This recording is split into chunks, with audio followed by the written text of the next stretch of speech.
That one I was on. I figured I needed it. Jeff, you look like you're really enjoying that. You know, I don't get to vote, I can just sit here and smile. You too. Back around. Mr. Hale's on. Yes. I am here, thank you. Perfect. Ms. Zeller, if you want to call the meeting to order. I will call the meeting to order if we're not waiting on anything else. Yes, sir.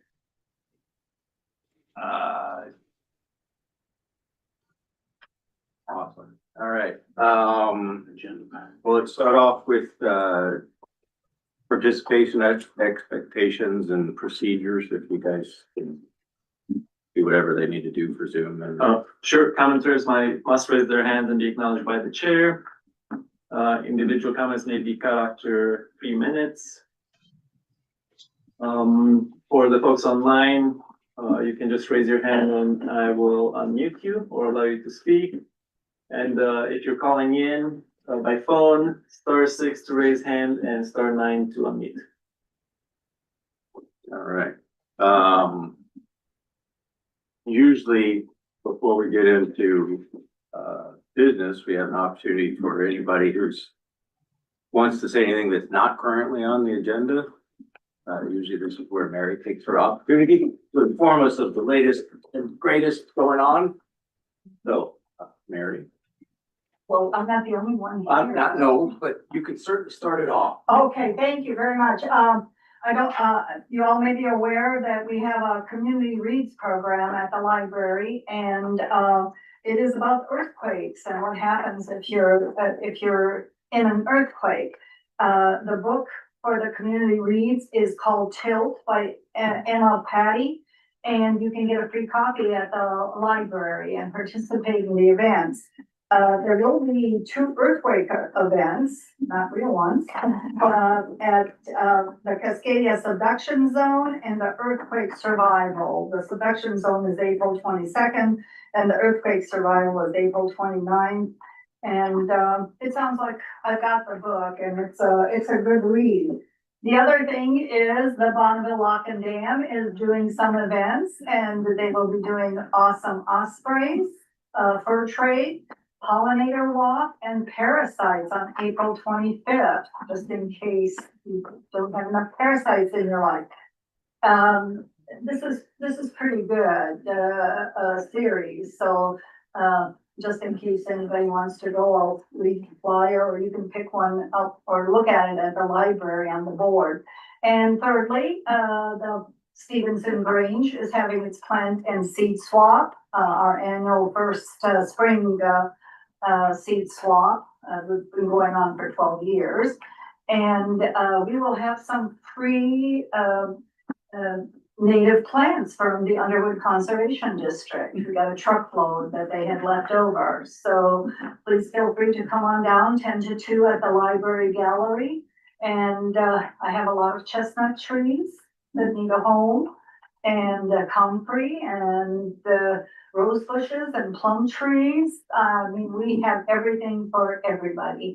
So please come on down and share the wealth.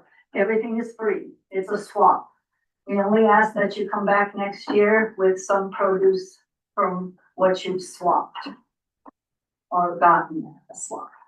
Okay, thank you. Thank you, Mary. Anyone else? Miss Owen has signed up. Well, that isn't specific to the business on the agenda. It is. Do you want me to? It is on the agenda or isn't? Is on the agenda. Oh, so yeah, anybody else with anything that's not on the agenda? Okay. Old business, meeting minutes. You guys have a chance to review those? I entertain a motion. I have, and I'll move approval. Thank you, Second. Charles, thank you. Moving second, all in favor? Aye. All right, meeting Aye. minutes are Aye. approved. Mr. Chair, Yes, sir. I think just to clarify my role here, I'm an ex officio member designated by the mayor and city council to be here as an ex officio member. I'm non-voting, so don't vote on anything. And I guess what I hope is to be able to strengthen the communications between the planning commission and the city council. Because I'll try to be engaged and carry messages that perhaps you want to have carried. But also if I can help in terms of some of the institutional history that we've had in the past, I'd be happy to share that with you. But I really look at just sort of being here as a resource, someone to help, and not to take any substantive part in what you folks are doing. Robert, I don't know whether you want to clarify any additional thoughts on that? Yeah, the purpose of an ex officio member is to engage in the dialogue and conversation, but as an ex officio member, they are not entitled to vote, nor are they credited towards the quorum. So at this point, your commission tonight does have a quorum and move forward with any applications or doing business in the ordinary course this evening. So Mr. Breckles, right, his role would be, he's allowed to engage in the conversation, the dialogue concerning any planning business that comes before you this evening, but he would not be able to participate in a voting capacity. So that's simply the ex officio's role that's on the planning commission. And Mr. Breckles is correct, the mayor and the council then approved him to be the ex officio member. So that's his role this evening, even though he has a nice city council member placard in front of him. I can't see it. Mr. Chairman, He's sitting in my Mr. hand. Chairman, I just want to say, I think this is a really healthy development, and Jeff, we're really glad you're willing to do this. Your huge city council salary doesn't cover all the extra hours, but we're glad you're willing to put them in. Well, thank you, Charlie. All right, so for our second, thanks, Jeff, for that clarification. Second old business we have is the continued hearing and possible decision for conditional use CUP 2025-003. We have an updated staff report. Well, so before we move forward, I'm gonna see if I could step in. So you're calling him to talk about the CUP that has been discussed a couple of times. There is a possibility for a vote. So before you proceed though, I have to admonish you on the fairness doctrine. First off, does anybody on the planning commission have current communications regarding the CUP application with the applicant? Hearing none, say none. Does anyone who's on the planning commission have a financial interest in any portion of the CUP application, whether it be in the private campground or ownership in the real estate? No. Again, hearing none, I would approve the council commission to move forward, or the commission to move forward with their discussion this evening. To answer your question, August, the staff report is the same. The only differences so far are the updated site plan that you should have. It hasn't changed since the last meeting. So we received this the last meeting. Right. And you have the fire marshal comments. That's it. Okay. Okay. I know that we were waiting for some decision aspect at the last meeting, and here in the agenda, it says possible decision. Mhm. So how did we land at that verbiage? And what's the possible aspect which goes to the, We encourage you, to make a decision tonight. It's not very common for a decision to go to 3 hearings. We had some technical difficulties of why that happened, but, you know, the applicant needs to know, basically.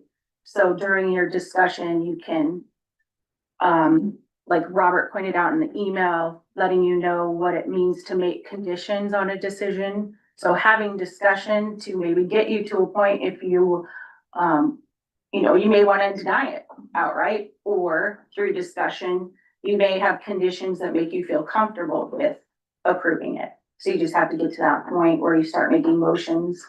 Either way is my suggestion. So, Mr. Chairman, just to put this in context of this evening, what you'd have first is decision and discussion must be made within the legal framework of Stevenson Municipal Code 17.39.020, addressing the issues of public health and safety, property values, harmony within the area of the location, and whether or not it's consistent with the comprehensive plan for the city. Any decision made by the commission must be within those confines. So you cannot be arbitrary and capricious. You can't simply make a decision that's outside of those four elements. That being said, then Ms. Hartle will give you a staff report, which I know she's given before, but for purposes of this meeting, she'd reiterate the staff report, staff conclusions. And then at that point, the applicant would give his presentation regarding those conditions or the commentary from the staff report. You would then open it up for public comment from anybody who wishes to discuss that. Then you would close that public hearing and then have a discussion amongst yourself on how you want to proceed.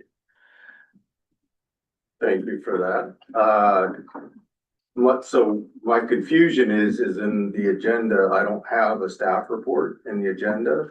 So as far as for this meeting, the information that we're given, relying on a past staff report, I think is a little inappropriate.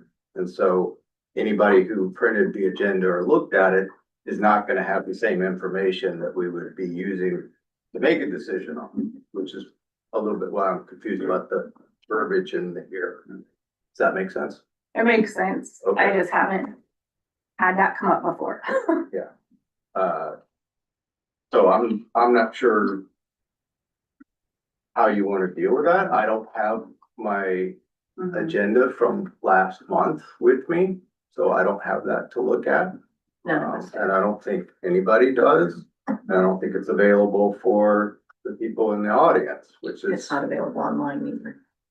yeah. So I think there's several issues there with having a decision made on information that is not available. So, Mr. Chairman, I could interject for you. Anybody on council then, or on the commission could make a motion to table the agenda item, old business B2 to the next meeting based on the commentary you have. I provide that to the commissioners to the extent you wish to proceed down that avenue. I think that would be most appropriate. So you could Just ask so- for a motion from your. I would entertain a motion under those same specifics that, It'd be a motion to table the agenda item 2B to the next planning commission meeting.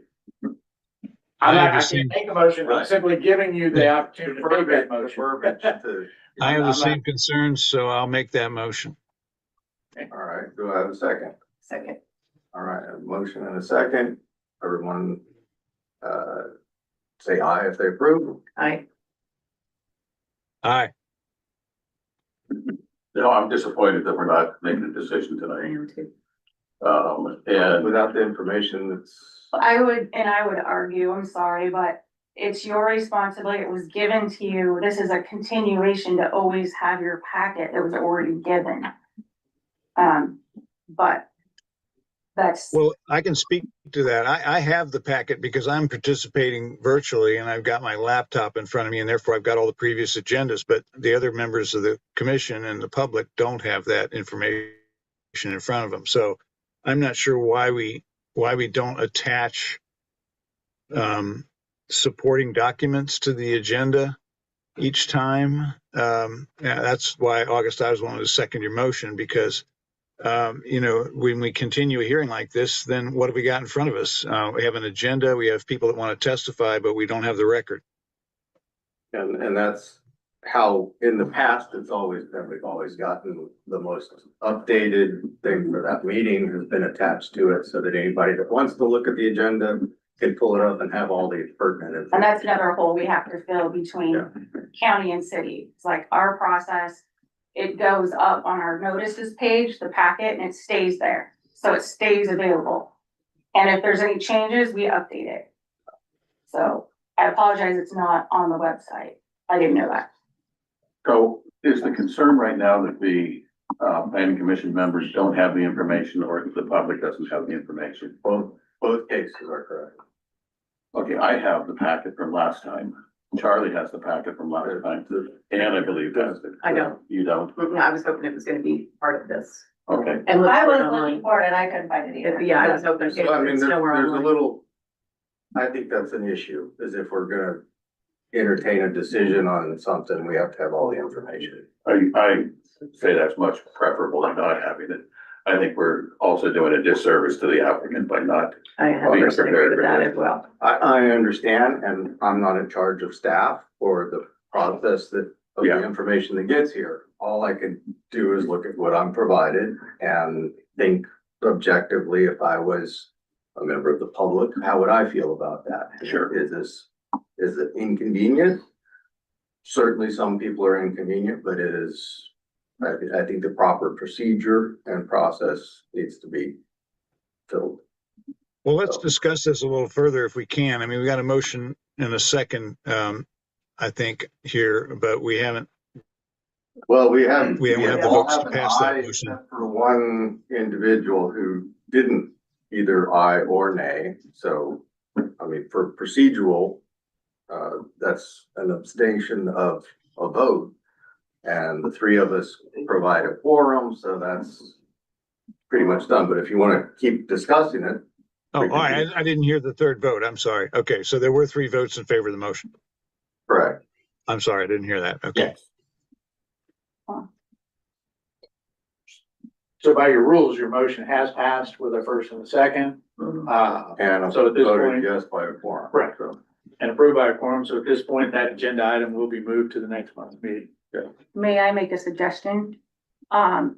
Would the board be willing, is it an opportunity to have a meeting before the next one? Is that an allowable? can call a special meeting. You have to fall within the notification Yeah. qualifications, especially if it's something that's being voted on. Mhm. That would have to be noticed. Yes, I think, It's gotta be a public meeting. yeah. because the next one's gonna be there's Yeah, a well, lot I mean- on the next agenda, so. Your motion. What's on the next agenda? I'm sorry, I hadn't heard that. We don't know. It hasn't been public notice yet, but the application for having horses at the property on Montel Terrace.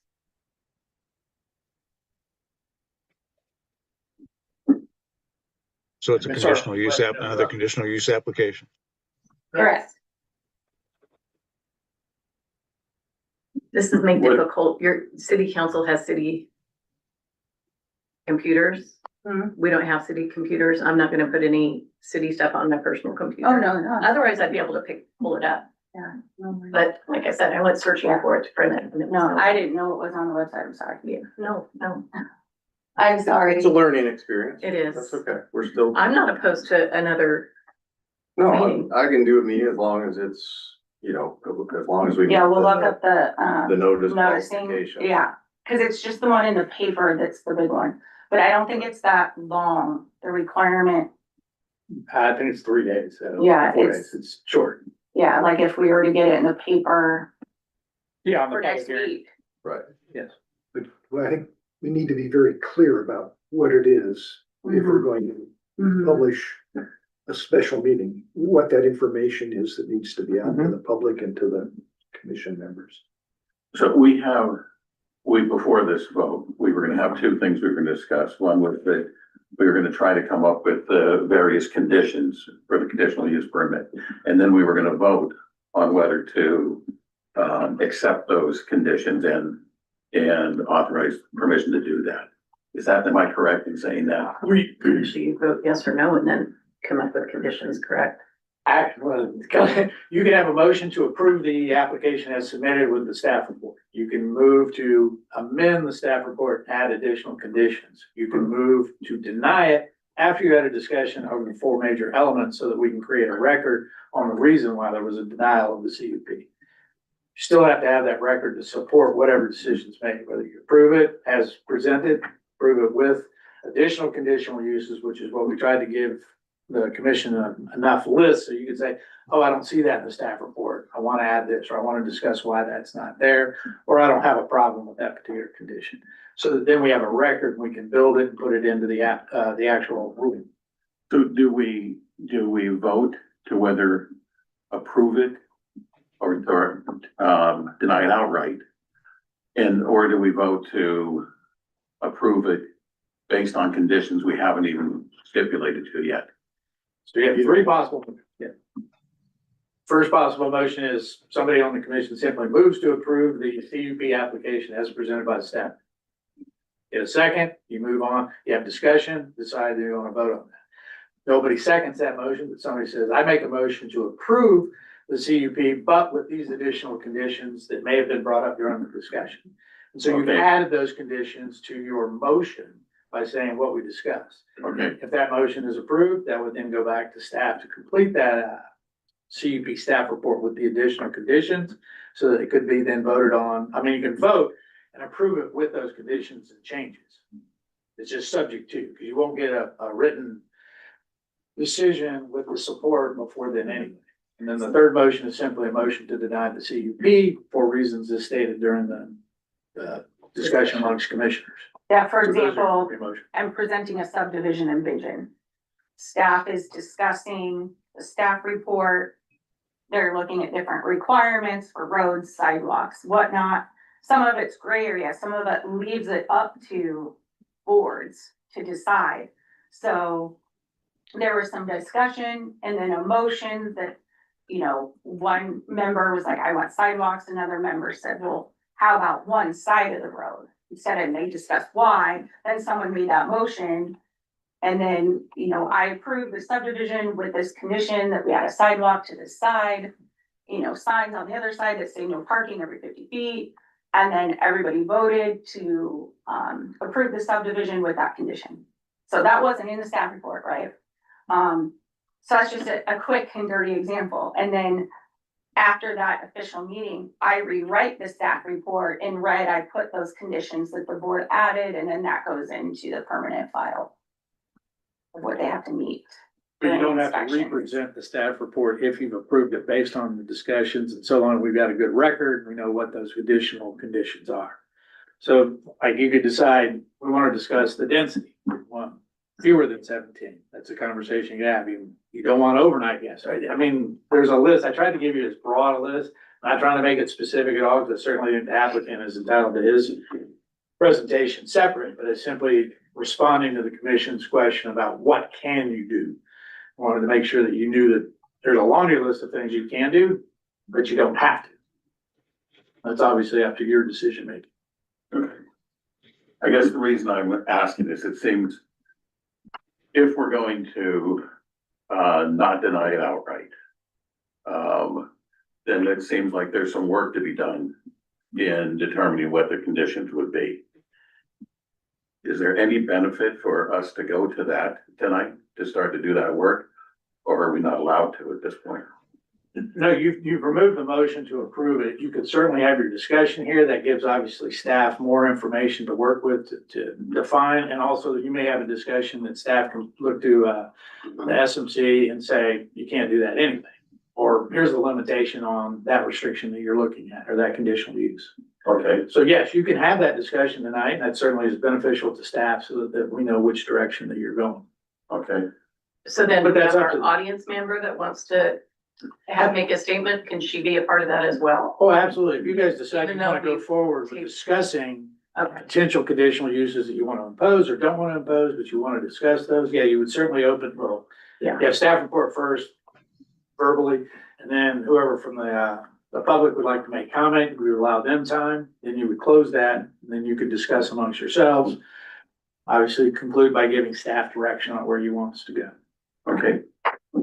I move that we go forward with a discussion of the conditional use requirements of this proposal tonight. I would be amenable to that as long as we print up the ones from the last meeting so that we have them to look at right now. Those are available online. The staff report? I just looked at it. Yes, on the city website. Last. So you just, yeah, it's on there. I'll do it. I think it's probably out.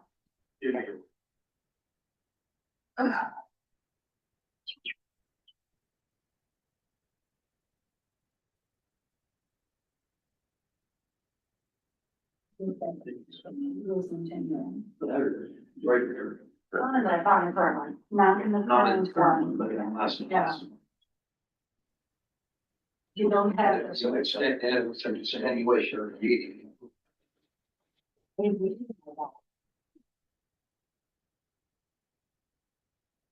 And the record has to be complete, and the public has the right to know it. So are you saying?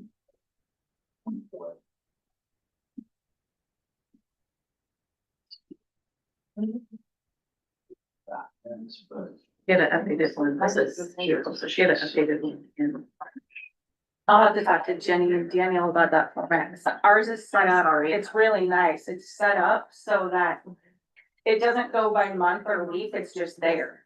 It's right there, front and center, that it doesn't get taken down till it's over, Yeah. so that it just carries over. Thank you, sir. Sorry. Thank you.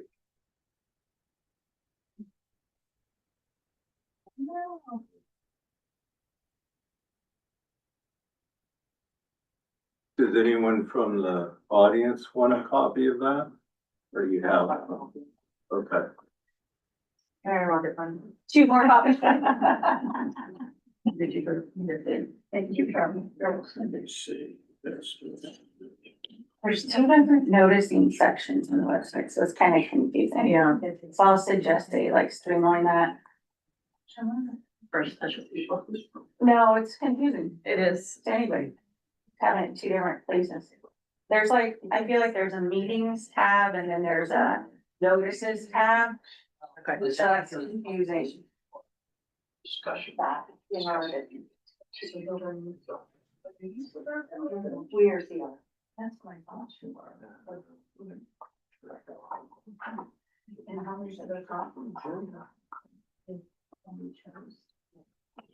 February. February, yeah.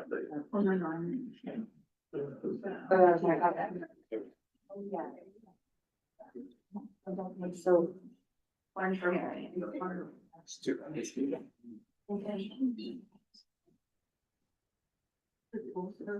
No.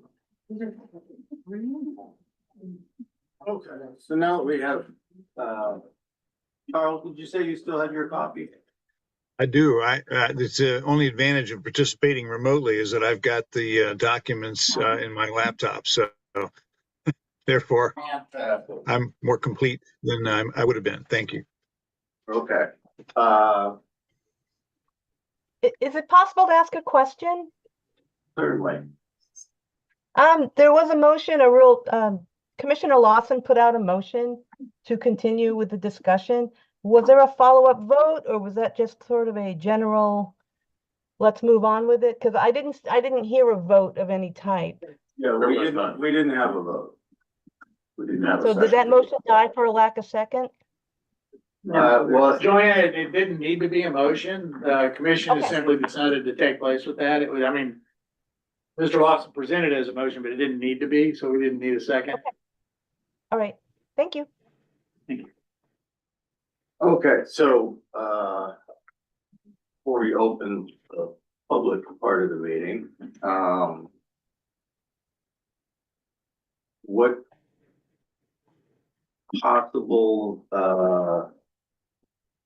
restrictions or other things do we want to discuss that may have come up at the last meeting that aren't in the packet that we have?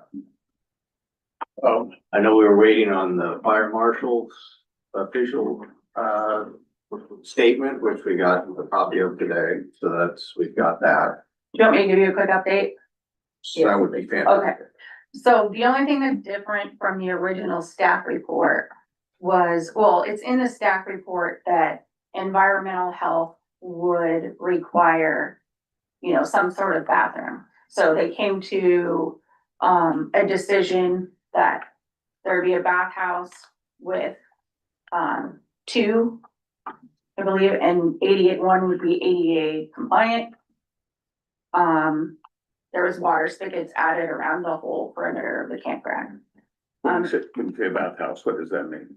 So it will have two toilets It's on, and then washing facilities It's written on your site. on the site plan, yeah. And then, he updated on the site plan, Gotcha, thank you. Wes updated the required fire turnaround. That happened before the last hearing, so we had this the last hearing. So that was the big differences, the bathhouse the fire turnaround, and the septic and bathroom facility. And then today, the only thing that's new is the fire marshal comments, because you requested that at the last hearing, and so now we have it. Looks like let's see, the fire marshal would like a 20-foot wide with a clear height of 14, grade 12% with the inside radius of 25 inches, outside 45 on the curves, and able to accommodate a 70,000 pound fully loaded fire vehicle. No dead ends longer than 150 without prior approval. All structures, permanent or temporary in nature, all sides must be within 150 feet of the fire access road. This includes all RVs. Any well proposed to use for fire suppression shall meet the requirements of the fire flow as described in the 2021 International Fire Code. So some of those elements aren't specifically addressed in the site plan that we have from the last meeting because we didn't have that information to go on there. And so if you were, let's say you were just theoretically to approve the staff report as is, this would go in required anyway. Yeah, so no matter what, this would absolutely be required under the fire marshal code if it was approved. Yeah. But I mean, since we have the opportunity, Yeah. if we can update the site map to include the specifications, then we got that. And then another thing to clarify about that though, when he does an updated site plan is number 3. If a truck can't access within 150 feet, that's why he put the well provision as number 4, because you see there's a well on the property where if Wes, the landowner, can show that a fire personnel can use the well to reach, then he would approve that. If a truck, If it has the flow right, requirement, yes, yeah, absolutely, okay. yeah. And so, that would be something that, yeah, that the landowner would work with the fire marshal to see if that would work. But one way or another, it would And have to. some of those more specific elements would be in the actual permit Yes, when he gets it, not necessarily, we don't have to deal with those specifics for the conditional use. yeah, because, if this were passed, I would do the updated staff report. Everything new compared to this original version would be in red. Anything you added, the fire marshal additions would all be very obvious, and that would be part of the permanent conditional use file, so that it can be referenced throughout the future to check those conditions are being met. Okay, so, are there any other among the board discussions of limitations that you're thinking of? Yes. We had an on-site meeting at the property today, and we were chatting with Mr. Houston about this. One of my concerns was, one, the commercial nature of a campground like that. But I was assured that the only campers that will be there will be members of a cooperative, agricultural cooperative, and that there will be no general public camping there. Yeah. And so I would make that a condition of the conditional use permit as well. We also asked Mr. Houston about the membership. When you say we, who are you including? Jeff and Mandy. Oh, yay. So,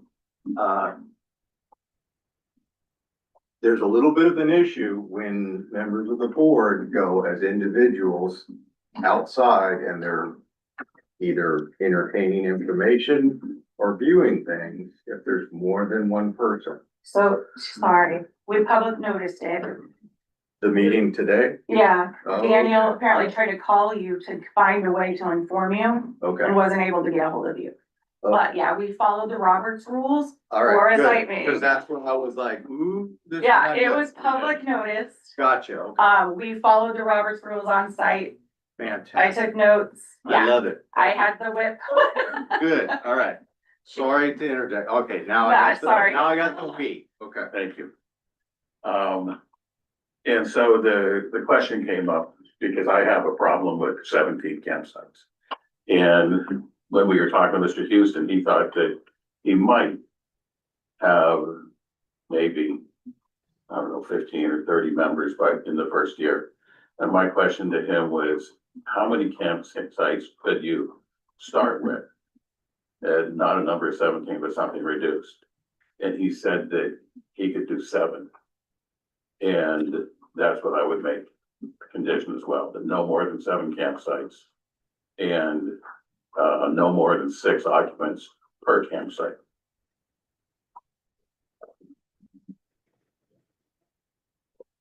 Okay. And any other, I have a question for Mr. Houston. what's that? I'm sorry. No, go ahead, go ahead.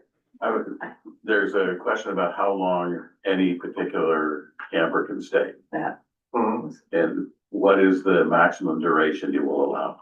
I believe, I put 14 days, which was just kind of standard, in my, camper rules.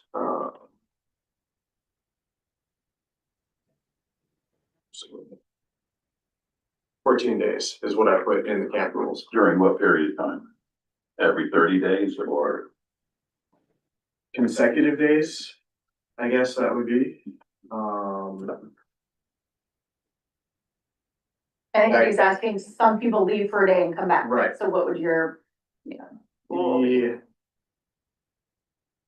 Yeah, that's basically just kind of a very standard, number of days, based on how busy folks are these days.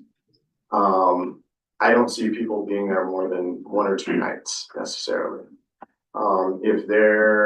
I do not foresee anyone being there 14 days. So if you had a restriction of 14 days within any 30-day period, you would be fine with that? Yes. Okay.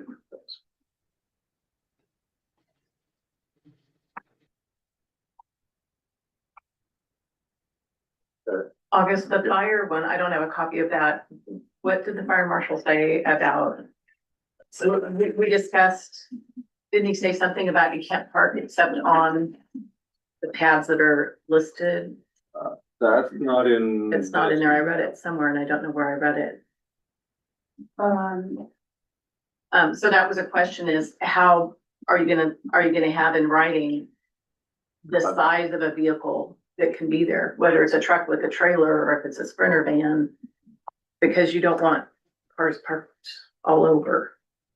So do we want to limit parking to said pads on the site plan?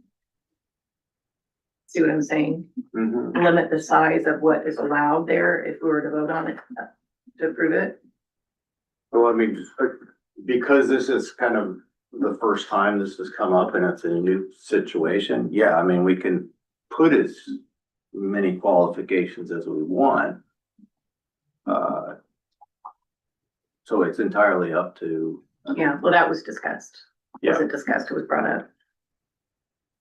I mean, we don't wanna keep creating more onus on the owner. It's like, oh, and now we've decided that you need to do this, and now we've. decided we need to do 100%. that. So, I mean, if that's something that you wanna entertain and discuss, then it would be nice if we could hammer out some of these suggested changes. And if there's a coordinated agreement between staff and the owner or the applicant, next month when we come back or next meeting, that can be part of the actual, Right. proposal that we have. We don't have to go through it again. Is this in part addressed by what you would have to do to satisfy the fire Yes, marshal's requirements? In other words, you cannot block a fire access road, right. which would basically say you would have to be parking on the campsite, on the designated campsite. So we'd make that part of the conditional use. Well, that's code anyway, Okay. so you wouldn't have to do stuff that's already Right. rules, I mean, right? You're just looking at like, so with your idea, where you're going with that size idea, there's a long laundry list that I was looking at this with the fire marshal that crosses over into building code even with camp pads and sites. And so, you know, you could come up with the size as like a backup, you know, because you can be more restrictive, not less restrictive. So some of it might just get covered, right? But you could do that to be safe. Yeah. But there's gonna be a limit anyway.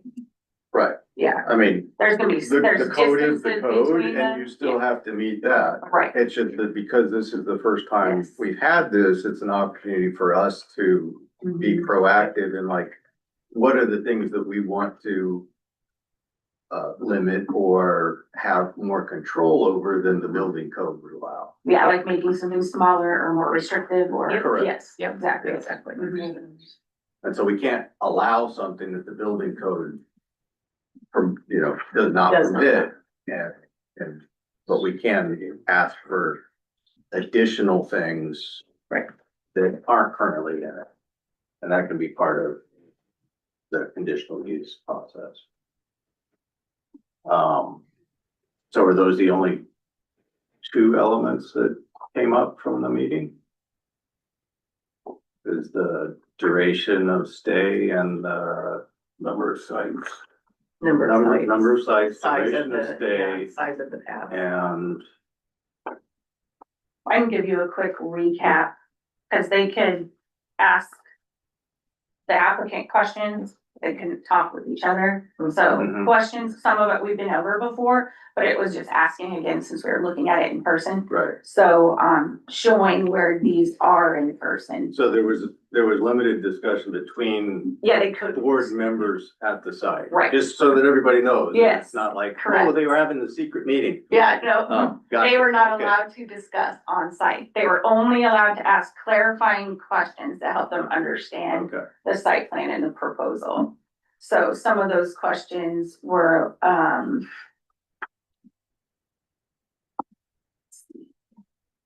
Tony asked, how do you plan to advertise?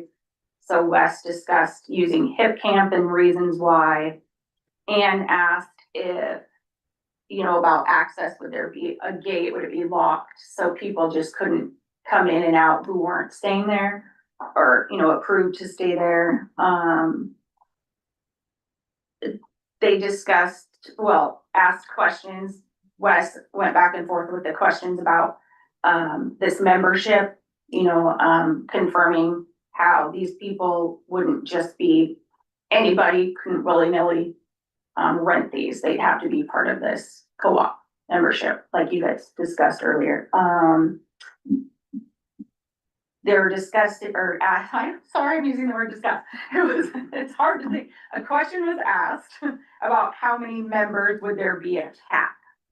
And then Wes explained yes, and what the cap would be and how that number was attained. For example, Tony asked, how many plants have you planted? Wes said 225. So Wes was thinking 50 to 75 members max, because they would want to, I guess you could say, adopt different plants that they're growing over time, and they would come back every season to take care of these plants. They kind of have their name on, so to speak. I'm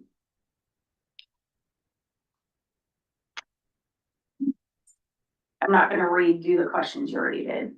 Looking at ones that maybe. Tony asked about sewage, dump site, gray water concerns. We discussed, or it was questioned, the rules for the membership. Maybe adding concerns of gray water to the rules, membership rules. And asked about the water availability for the fire trucks. So we pointed out where the well was and that you would also have water hookup from the hydrant. That's about it that we haven't covered.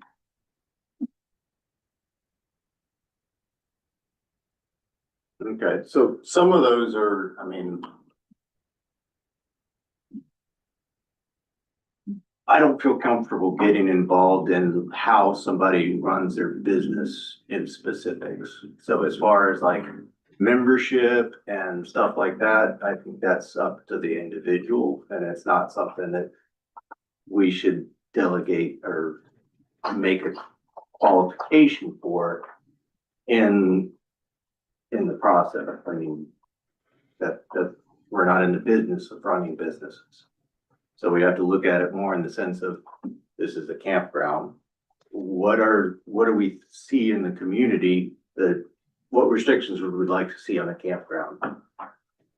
Not specifics on this one individual, but more a broad system. So if we want to include, you know, a maximum date thing and say, okay, if you're gonna have a campground in the city, let's say that next year somebody else wants to open a campground. We want to have something that's consistent. And so those are the things that need to be included, not specifics on how you run your business. Does that make sense? I don't think the questions were on how you run your business. I think it was trying to understand the nature of this particular Right. operation. Is it a general public campground where you would see perhaps much more traffic? I think the sense I got from the questions was how much traffic are we gonna see on this, Right. on this particular site? So I don't think it was trying to tell them how to run the business. I think it was trying to get a sense in terms of how Wes wanted to operate that business and what type of traffic and what type of folks that he wanted to have as a clientele. Right. No, and I don't have any issue with that. I'm just saying that if we're gonna make any restrictions, they shouldn't be, I mean, obviously you could be interested in what's going on, but from an actual like broad spectrum, what are we gonna do for the city in the future for campgrounds? We don't need to be in that kind of detail. My take on it is that I'm not in favor of a campground. To me, this is an agricultural cooperative with members who are gonna be there attending plants, growing hops for their own personal use, and that it is not a general campground. If it's a general campground, I'm not in favor of it.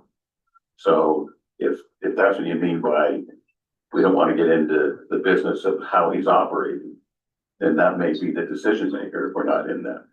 So here's the sticky point, is if this is being approved as a campground, then the next person that comes in and asks for an exception for a campground, we have to follow the same guidelines. Can't like part and piece and, you know, it's okay for this one because of this, it's not okay for that one. It has to, if we're gonna do campgrounds inside the city, it has to be available on the same basis for everybody. Does that make sense? I think it makes sense, but I think what we're also talking about is what's the underlying zoning here? It's a residential zone. Right. It's not one that's designated for commercial tourist activities. So I think what you're simply saying in terms of any conditions that you would be placing on this site as a conditional use, it would be conditions on campgrounds in residential areas, not in more liberal or open or higher intensity zone. Right. Well, I mean, there's a reason that we're discussing campgrounds in this zoning is because It's residential. it's an acceptable exception for this zoning. We don't have that. There's not an example of that in the city. Can So, you just, I don't mean to interrupt, can you clarify that for me? Because when I read the SR rules, it said camping was permitted, but I don't believe I saw campground. We wouldn't be here if it wasn't. If campground. If it was prohibited, we couldn't even have this. I think the distinction he's making here is whether we're talking about a campground, a commercial campground, or the activity of camping. Oh, Because that's what I it's noticed. campground with the definition of campground. Yeah, do we have that statute? Because I've not seen that. Yeah, it is, hold on, some of the stuff. Yeah, the staff report simply references camping. Yeah, So if we were to look up zoning 17.15. And you look at, it has the table. Yeah. For the uses.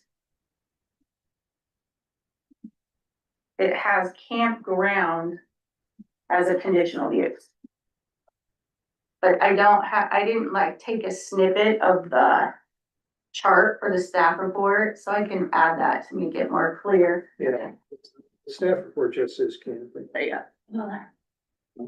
Camping is listed as a conditional use.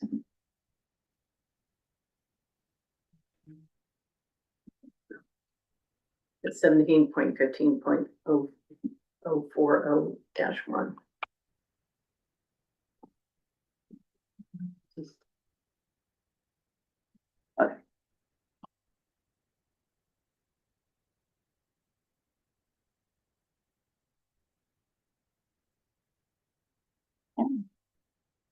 It's hard when it's not your laptop. Okay.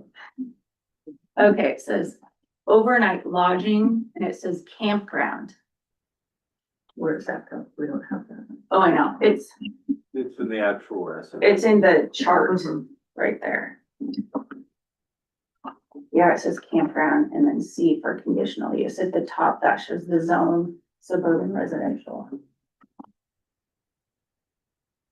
And then if we go over to, Hotel is in there too. yeah, hostel, bed and breakfast are all conditional uses in that zone. the residential zone. Mhm.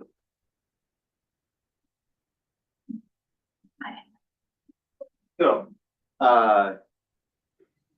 again, because this is the first time this has come up. Right.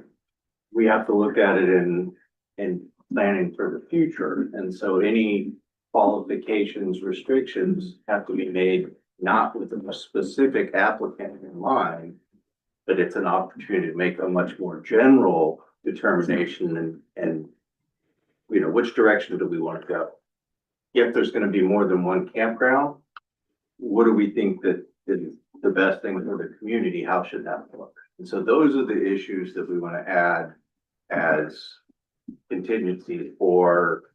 So if we made a condition of this, agricultural cooperative membership as part of this continuous permit, we would have to do that to the next applicant as well. What's the broader you make that, the more opportunity other individuals can come in and use that same thing as, why are you excluding me when you allow this? So you want to be as pretty much non-specific as you can within reason. I mean, anything that you don't want to happen, you want to specifically say that. But again, you can't look at a broader zoning code or adaptation with one particular individual or applicant in mind. It's just, it's not a good process. So you want to look at it in the, if this is going to happen again, what are the protections we want to put in for the community to make sure that it has the same feel and is it still part of the community? August is hitting on exactly what planners do every day. He's absolutely right as far as looking at it that way, because that's what we do, is if something's proposed to us, the first thing we do is look at all the other ones. We look at the precedent that's been set, right? So that we stay consistent across the board. That's the thing we try the hardest to do, is to be fair and consistent.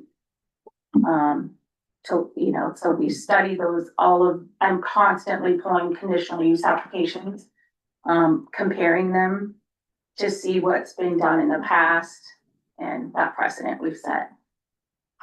But Tony, that also goes back to say, since we don't have anything comparable like this in any of our You're residential setting, zones now, you are basically setting a precedent as to what might be acceptable if someone else were to come in and propose a similar type of operation, camping, et cetera, in a residential zone in the city of Stevenson. So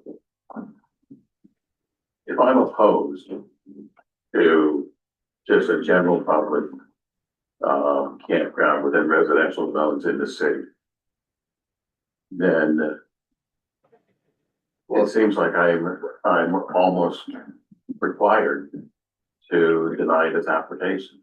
Because if I try to find a way to make it work for them, it will, Set a precedent. it will set a precedent that we would have to follow at a later time. What I'm trying to do is figure out how do you make it work for someone that's trying to do this without setting a trap for yourself later. But I think that goes back to saying if you can come up with conditions that you think make it fit well within a residential district and work for Wes, then yeah, you can come up with those conditions. Yeah, because I think Robert would counsel us on the part that's dangerous here is that So, it's Good, Charlie? so go ahead. I'll go ahead and I'll just jump in. I got a suggestion. all I was gonna Go ahead. finish saying Go ahead, is Mandy. that, it's dangerous to just deny it outright without showing in the code how it doesn't meet the conditions. That's Sure. Okay. that's the Sure, hard part. you bet.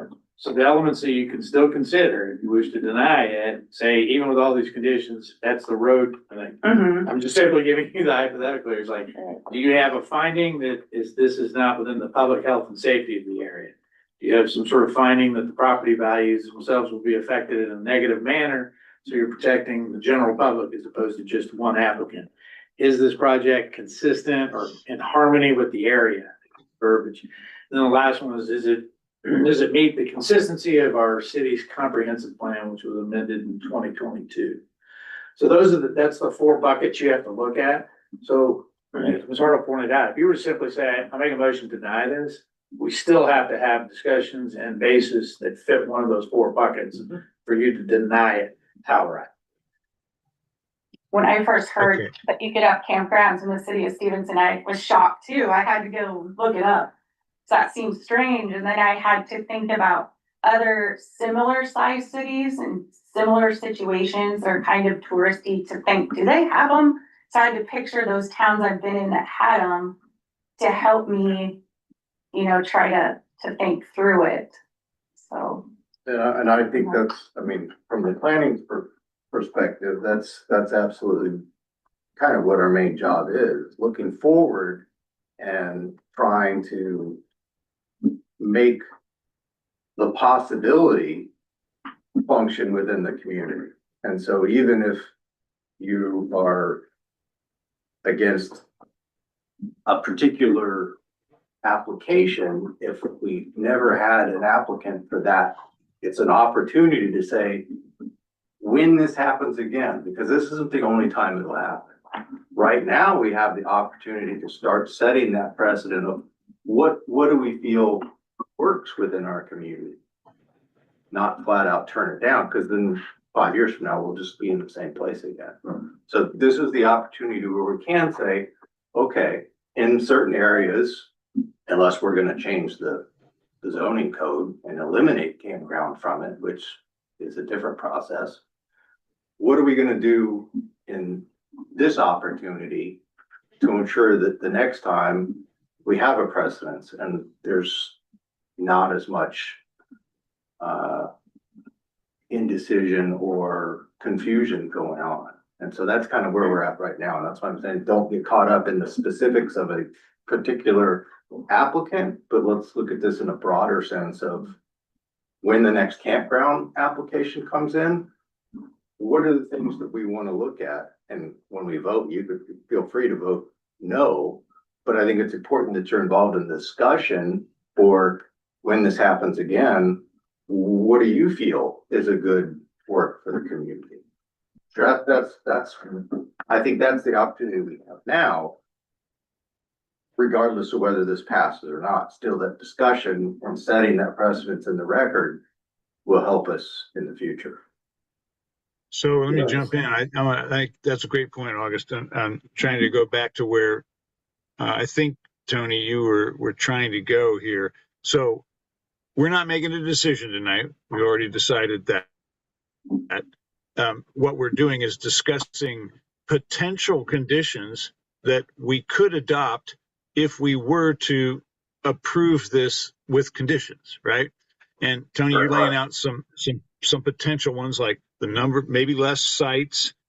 Certainly, we haven't said this explicitly, but I assume another potential condition, or maybe it's already a condition, is compliance with the revised site plan, not the original site plan, because the revised site plan's got a whole bunch of stuff in it that the original one didn't have and that have been the subject of other discussions.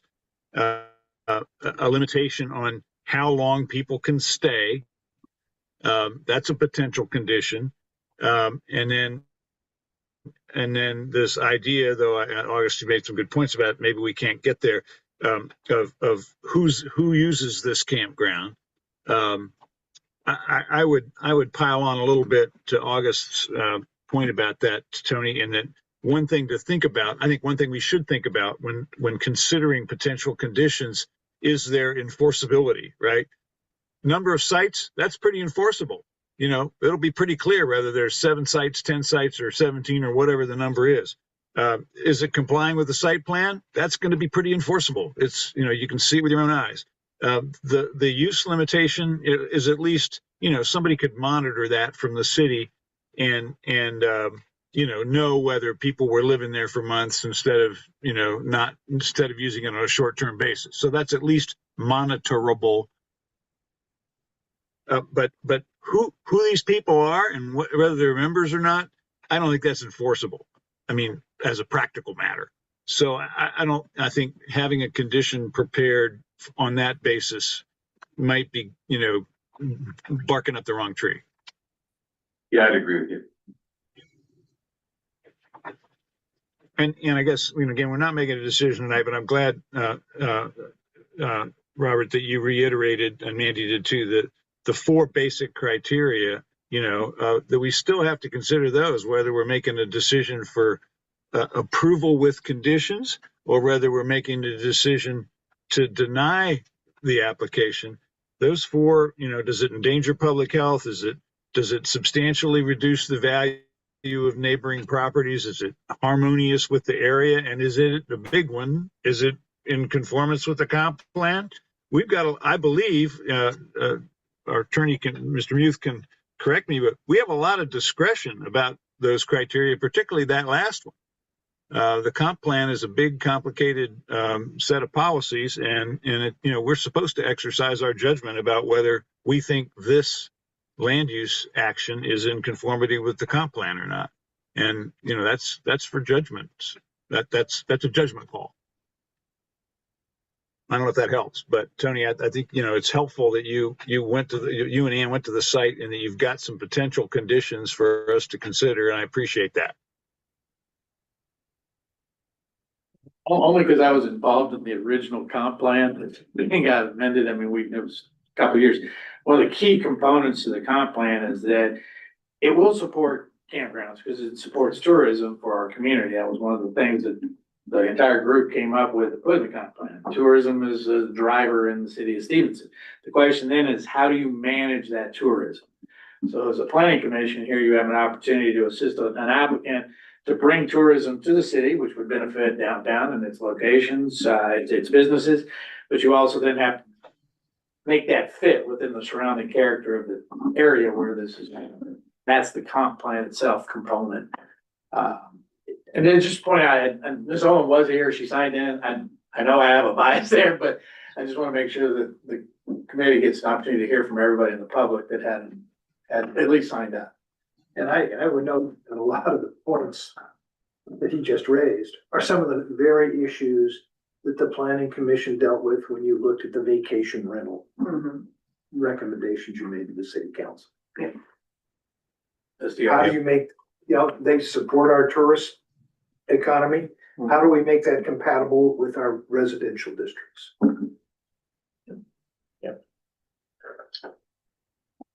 Okay, so we got three things that are kind of on the table for discussion. We've got the campsite caps, which I think for most appropriate way to deal with that would be to put a number to an acreage. And so that becomes set. I mean, I'm just ballparking here, but if we said 4 campsites per acre would be the limitation for campgrounds, that sets our precedence for the city of Stevenson, if you're gonna have one that's a conditional use. That number can change, but I think that gives it, instead of just saying, oh, an application, this one's gonna be 8. This one, maybe it's gonna be 12. So if you set a structure that he's into with a number, I think that would be helpful. I think the 14 days and 30 is pretty basic and clear. I don't think there's anybody that would not understand that. And as far as the setting on the pads, I mean, if we can specify spaces and how big the pad's gonna be and what the requirements are, if it's not already specified in the building code. That, the number per acre for me is problematic because some lots only have a usable half acre, but they've got 2.5 acres of cliff. How do you handle that? so it's similar in any building. So if you have, I mean, there's restrictions on, let's say, how many units you can have per acre. So what you're saying, you would have it if you had. Say you're building a quadruplex, you know, and the city code says you can have 4 units for every half acre. So if you have a half acre, the most units you can have is 4. If your structural analysis and your soil analysis says you only have a usable footprint of a 1/4 acre, you have to figure out how to fit all 4 of those into that 1/4 acre. You can't build outside of that. Okay. And so the same thing, the number dictates how many. The site plan is more specific to where they can be located. That makes sense. Sure. Yeah, Yeah. and that's a common process. It's very common, so, yeah, I mean, the county has it, the other jurisdictions I work at, they all have it. You're allowed so many sites per, and then you define that area. Yeah. So, but like you said, if you only have this much usable space, they can cram them into that, cause they have the acreage for them. Like he said, the site plan depicts like, if it's set up well, and meets other codes. Density, you know, it's Yeah. like, if they're comfortable with having the next campground right next door where you can hand your coffee cup over, that's on them. But as long as they're falling within that number that we've set, okay, you got 4 per acre, you could put all 4 together.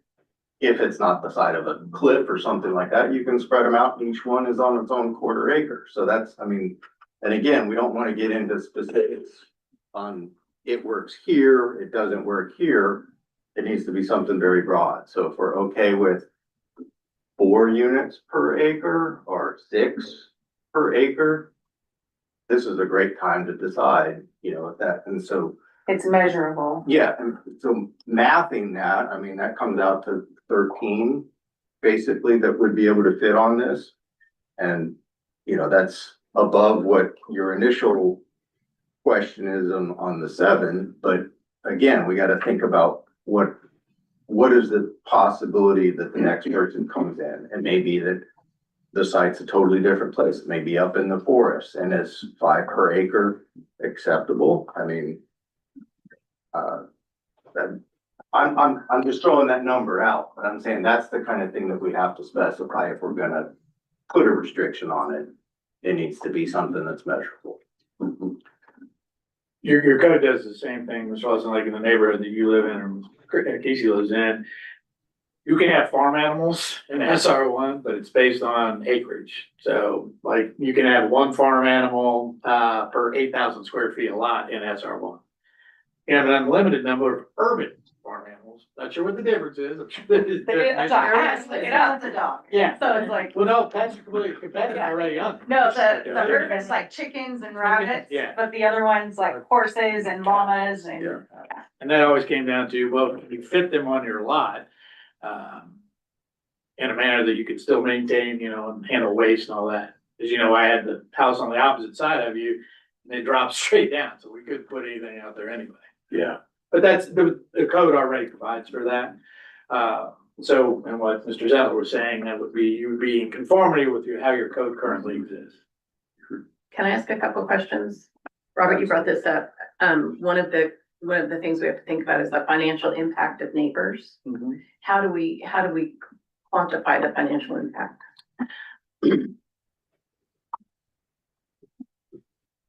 I mean, obviously empirical evidence is the best. Somebody could walk in and say, hey, I've done a study, and if you put this campground or whatever the designation is next to my property, I have a certified real estate appraiser who's gonna give me a comp plan that says my property value is gonna drop 20%. That's empirical evidence. It's great to have. You had a CUP one time for coming up on Cemetery. A gentleman wanted to have a wedding ceremony facility on his property. And most of the property owners did object to it, and the planning commission did reject it based on just the evidence that was presented during the hearing. So it can go from just conversation, like this will affect me, it's credible, obviously, to something that's empirical and put together by an expert. Okay, that's a good answer. Thank you. I appreciate that. Next one is consistency of area. How do we come up with that? How that it's consistent with the area since it's a residential zone. It is, but you do have a conditional use that is in there. I mean, never draft. But there aren't other, in the SR zone, there aren't other campgrounds. There aren't. It's all Yeah. homes there. Yeah. Yeah. So how do we come up with that? Well, again, your code would allow it, so, but it's conditional use, so you're Right. approving that. You can't simply say no campgrounds in the area, because that would violate your code. Right. You guys rewrite your code, come back later on, great, we're taking campgrounds out of SR one. But currently, the applicant is within his rights to ask for this conditional use. Thank you.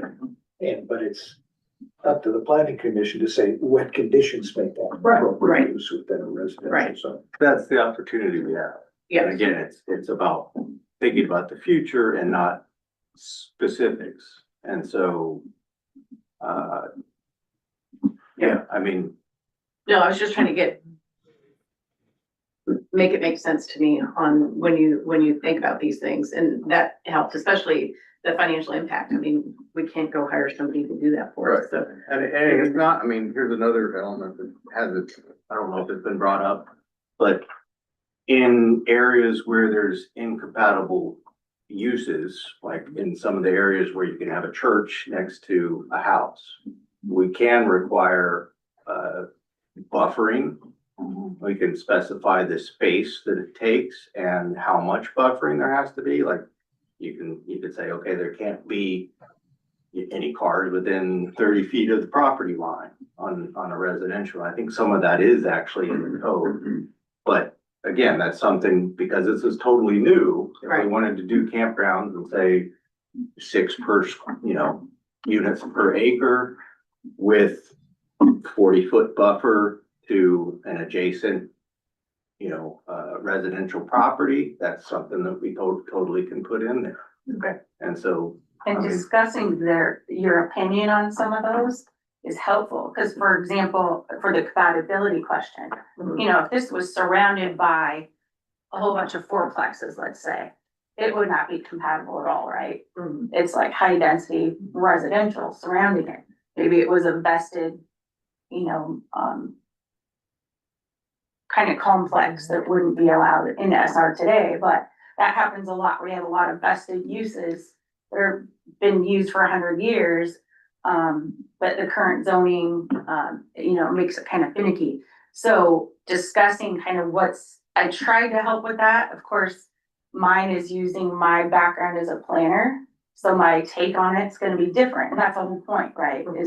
That's the point of the board, is to get all these different opinions that you're representing in your community, about what that means to you. And so I think discussing those questions will help you come to a consensus what that means in each particular case. so, I mean, we can kind of deal with some of those specifics tonight in a discussion. And that can be added into the packet coming in, before, and then the public can have an opportunity to comment on that.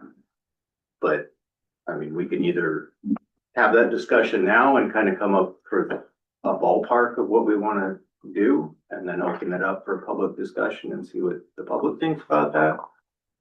Or we can just wait till next meeting to do it. I think we should try to get as far as we can tonight. I'm perfectly fine with that. So, again, we've got those three elements. I think the duration thing, I think we're pretty good on. Is that Question. certainly? Why would you want to hear public comment before you make a decision on some of these things? We're not making a decision, we're having a Oh, discussion. okay. Yeah, and so I will open it up for public comment, but after we've had a discussion. Yes, Mr. August, might it be easier or, might be easier to take each one of the four principles that Mr. Muth has presented to you and take each one and say, okay, what conditions address health and safety? And how do we want to address health and safety for this particular project? And Mr. Cox, quit reading my memo before you get there. And then take the next portion, and that way then you guys aren't shooting back and forth across all four of those different areas. It might help you to. I hear that, but again, what you're asking is to get into more specifics on individual things, and when we, as a planning board, are looking at, do they meet these four things? That's specific to each application. And so, health and safety, we've got information from the fire marshal, we've got information from the health department. Those are things that we don't really need to put in there right now. I mean, the code is the code. So, I mean, yes, we have to be cognizant of those things, but as far as, I thought you were trying to discuss what the conditions were that you were going to put on the applicant based upon those four areas. That's what I understood you guys were going to be doing. I'm sorry. yeah, I get where you're going with that, but again, I don't think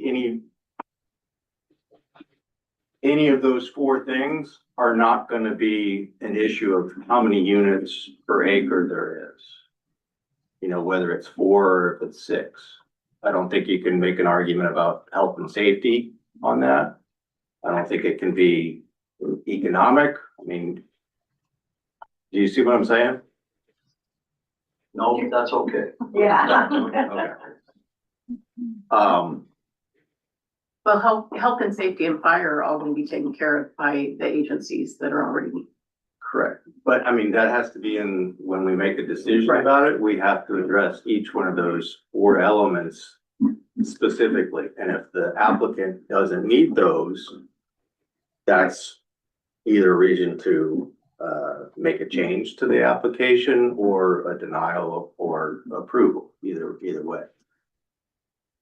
But again, what we're trying to discuss is these 3 things that we've kind of hit on that may be beneficial elements to put into this, so that it's in the record. If we want to do a verifiable, a measurable per acre amount, we can discuss that and see if where we land with that, and then open it up. I think the per acre amount would take some study. I don't have enough information to be able to make an informed decision on that. Okay, so Maybe you can Right, help and with just a that. number of. I can help with that if you want. Like I can just gather like a dozen comparables, what other jurisdictions, municipalities do. Cause most of them have it in the books. In residential zones. Yeah, cause otherwise it would be a conditional use, right? So, True. Okay, so good. that's why they have it. Yeah. To have that measurable, capacity that they can, replicate. And so, yeah, cause I know, I don't know the counties by heart. I know we have a limit per acre. And most do. So I can just give you a list of all these different jurisdictions and what they use, just to give you kind of like a number, you know. Can you give us the actual conditional use permit requirements for those different jurisdictions, what they've landed on? Yeah. So we kind of aren't reinventing the wheel here. I mean, and you can do that too. Okay, Like, I don't know, yeah, I don't know where that line is, but there's a lot of research you can do in between meetings, right? Like I said, the ones in other towns, getting a look at them to, you know, I or like. researched SR zoning Mhm. as far as I could. Well, not by zoning, just cause zoning's is named different everywhere you go. Yeah, Like, it's not the same. And So, different requirements. yeah, so for example, when I was like, gosh, what's a town like this that has a campground in city limits? And my mind went right to Long Beach, Washington, or Ocean Park, you know, or to Seaside. You know, there's a couple right when you drive in. So I started thinking of other places that had them to try to wrap my brain around it. So like, oh, okay, they do it. And this is why they do it. This is what these ones look like, you know, to help give you a feel. But yeah, I do it all the time. Like I look up Cowlitz County, you know, next door, or Clicktack County, and I look at their codes all the time. When I wrote our SDDR code, I read every single code in the state and started messing around with it to create our own. okay. Yeah. That'd be beneficial. I'll, Yeah. I'll help see how you, far I yeah. can get. Yeah. So I mean, in a lot of senses, like Jeff said, this is very similar to like our, vacation rentals. And, you know, we looked at what does Hood River do? What did, you know, Cascade Lock do? And so certainly reinventing the wheel is not ideal. You want to lean on other people that have kind of done the legwork.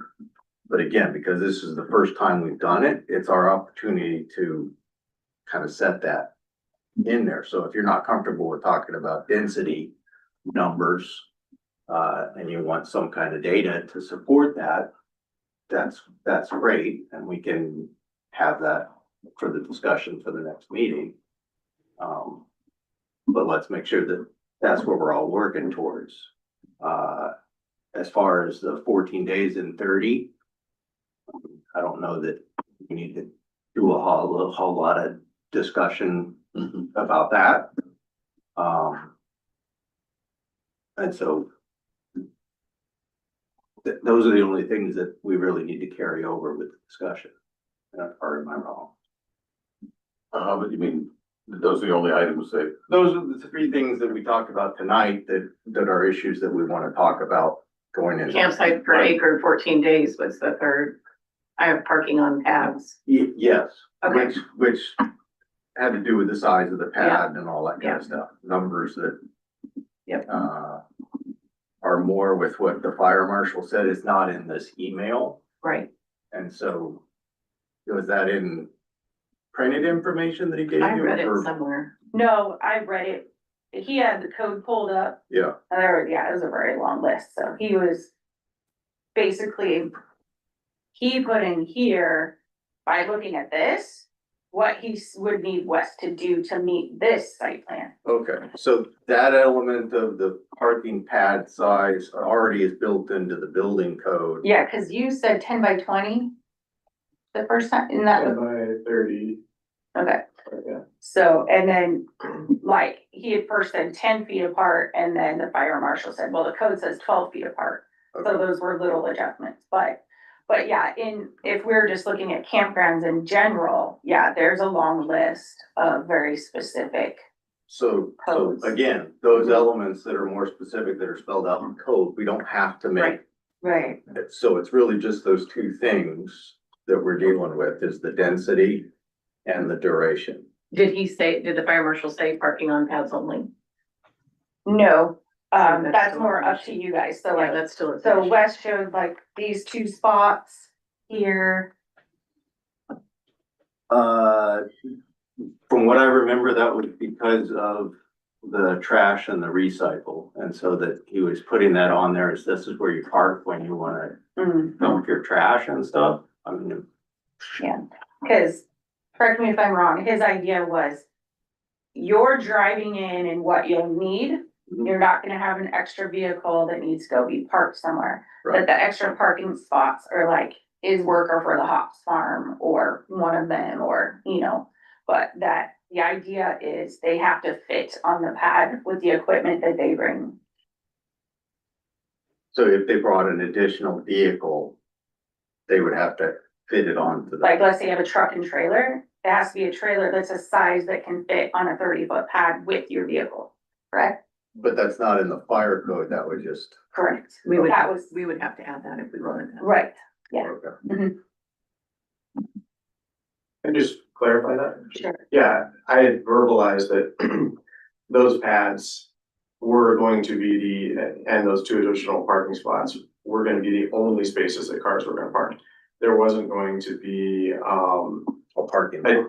right, there wasn't gonna be additional cars on top of those parking spots. So in the same discussion, if we're gonna talk about only parking on pads, is the idea that those two additional spots would have to be a padded landing for the cars to park there? I'm just asking the question. I just think you want a site plan that has designated parking Mhm. areas Mhm. and just make sure that we have. that Because if you say site plan. pad, that means you have to have a structural pad, gotta have rebar. It's So gotta be so parking on designated parking areas only. thick. Yeah, I think that is Yeah. a much better way to place that. Okay, so.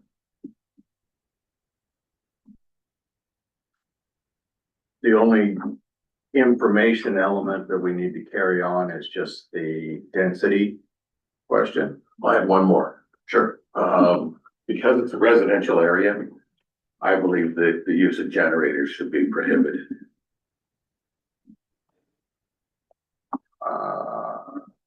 Isn't there already a noise restriction? Oh, that's a great point. Noise is under the sheriff's office. I don't know how much we can go into that. County or city, do they have a Yes, noise ordinance? county has a noise ordinance that the sheriff's office manages.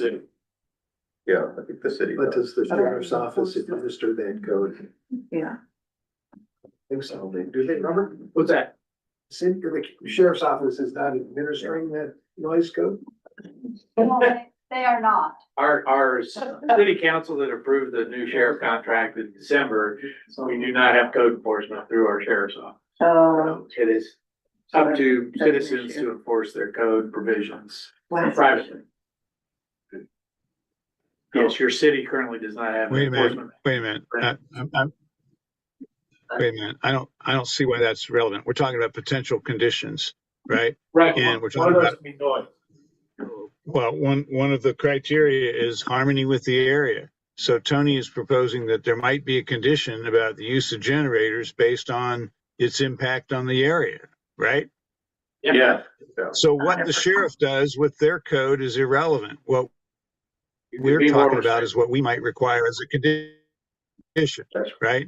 Yes, yes. that's why I looked at you. The Yeah. noise And that- one, and we're we- not supposed to touch. To Mr. Lawson's point, we don't have an enforcement mechanism for that, so yes, your commission here could decide to impose that as a condition, and it can be enforceable, but by more like. from the enforcement, excuse me, would the enforcement be that if we got complaints about generators being used, we would revoke the conditional use permit at the anniversary of the permit? Well, you can do it before then as well. You could put a gradation in on your penalties, you know, we have a code violation, you're giving him notice, it's 5 days to comply.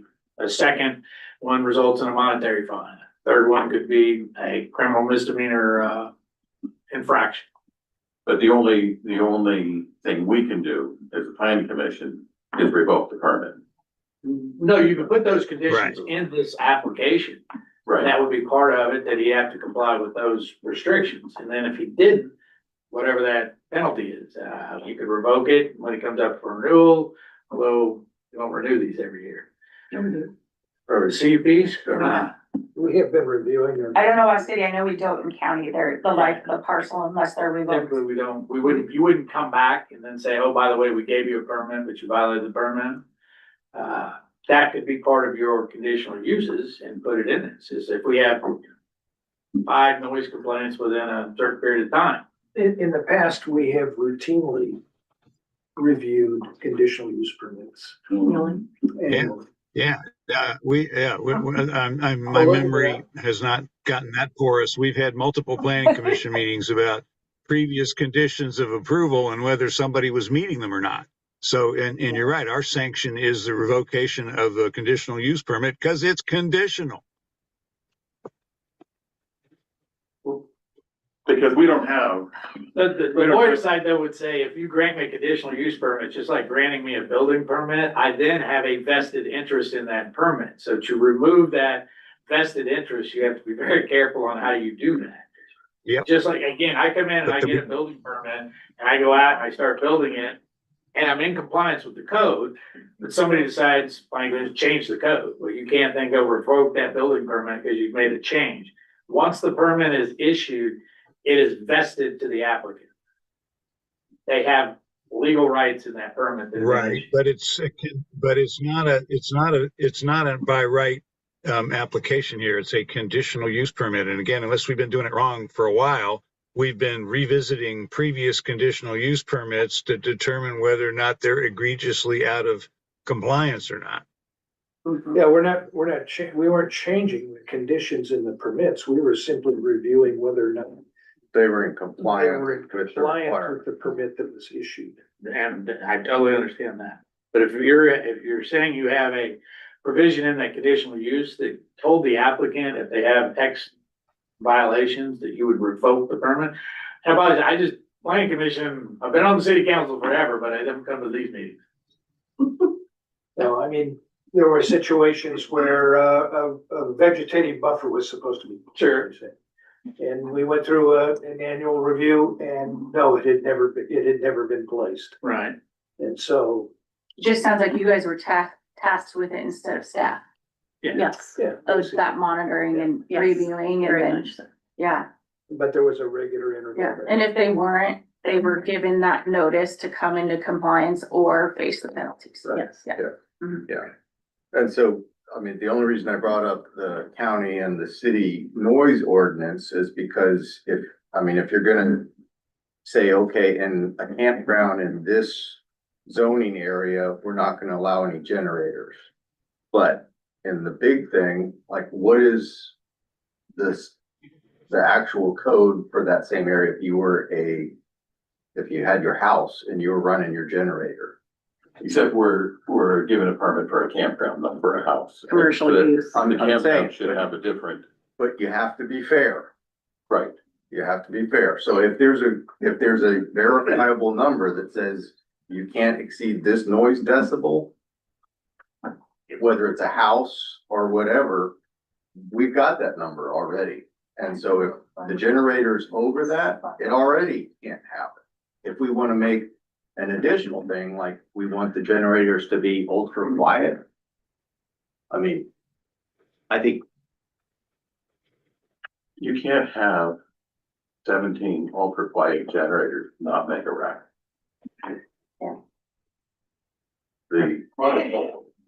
No comments. I make a clarification, Mr. Mute, had talked about the county ordinances versus the city ordinances. Yeah. He's absolutely correct that the sheriff's office does not enforce city ordinances. But if there's a noise ordinance in the county that affects a city residence, they are still required to respond to that county ordinance within the city limits. Because every one of us within the city is also a county resident.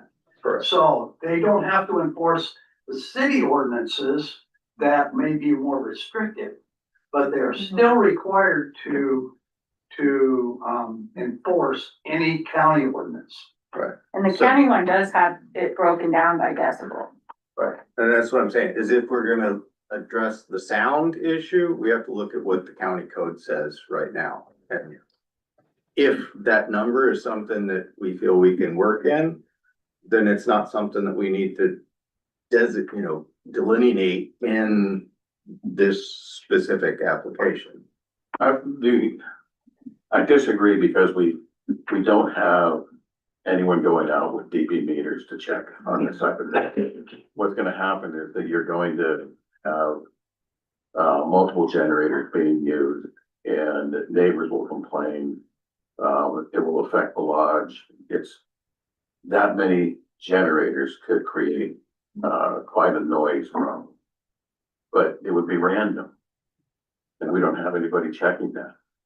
There's no enforcement. And as from the sheriff's office perspective, having dealt with this, there's no way that you can enforce that because you have to walk around with a decimeter.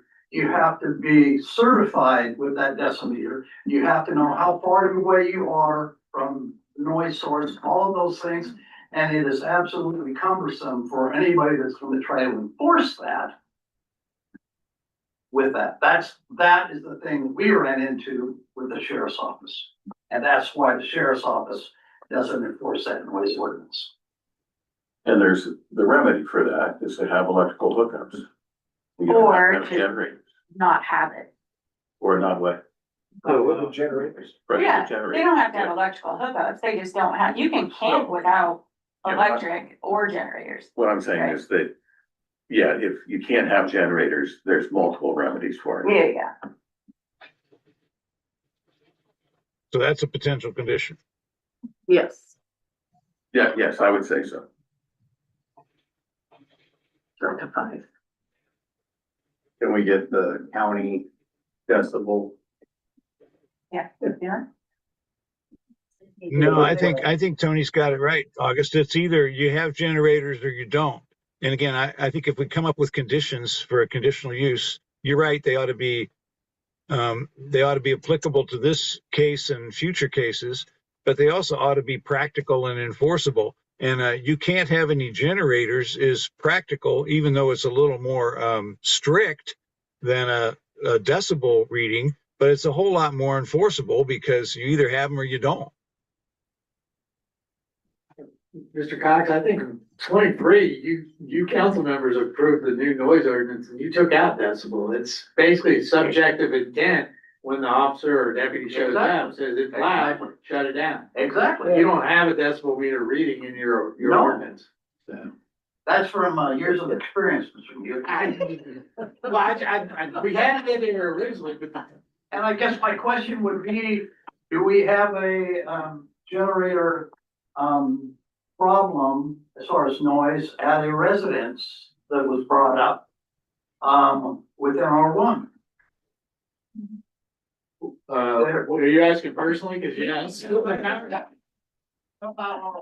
I know, but in SR1, the power goes out. Talking about if you're gonna have a campground in R1, you can't have a generator. But at your house, at the neighbor's house, you can have a generator. But the generator in the SR It's different. The use is different though. only can be used when the power is out. You have to have no power to your house to allow to run that generator, because both our neighbors across the street have them. We know when the power goes out, because the generators kick on and you can hear them all the way down. Yeah, but is that a restriction that they can only run their generators when the power's out? Yes, sir. Currently, that's in the city code. It's in the CCNRs for the neighborhoods that exist, Well, in plan neighborhoods. That's why If they you're can not run in in. a CCNR, you don't have it. Excuse me? Sorry. If you're not in a CCNR, you don't have that. No, I agree with you. That's what I'm saying. That's why I was using Hidden Ridge as an example, because we do have that. It's in the planned CCNRs that are recorded that you can't do that. You can't run a generator as your main power source. But not in the city of Stevenson. That's specific to that. Right, we have CCNRs in that neighborhood. Yes, sir. Okay, Couldn't but in the generate broader for your sense of power in the Stevenson, city? What's that? I would assume you couldn't run your power from a generator in the city full time. You do that full time? You can watch, start your chainsaw, you can. Only at a certain time. And you can be sued under the nuisance, RCWs. Is Yeah. that correct, Mr. Moon? Well, that's, the state statute versus the municipal statute versus the code statute, the city statute. If you affect the quality of life of your neighbors, you can be sued.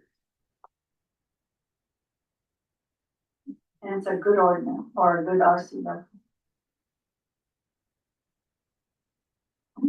Let's move. Those, this yeah, on. minutia questions, I can write them down and I can get back to you. I'd love to do that. All right, so those are the things that were said. We now have 5 right now. Noise, how many campsites per acre, 14 days and 30, and parking in designated parking areas only. Parking pen size.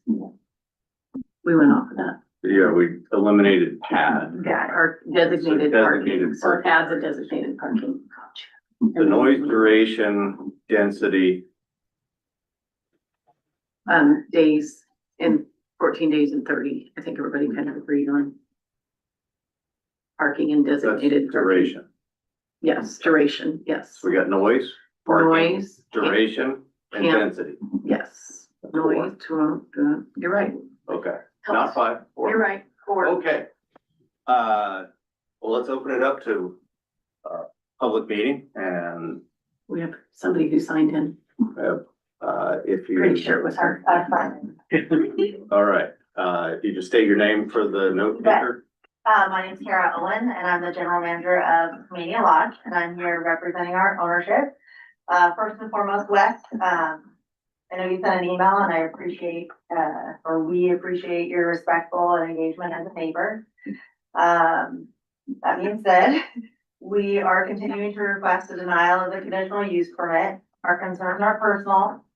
We get that it's your land and it's not about competition. We're not in competition.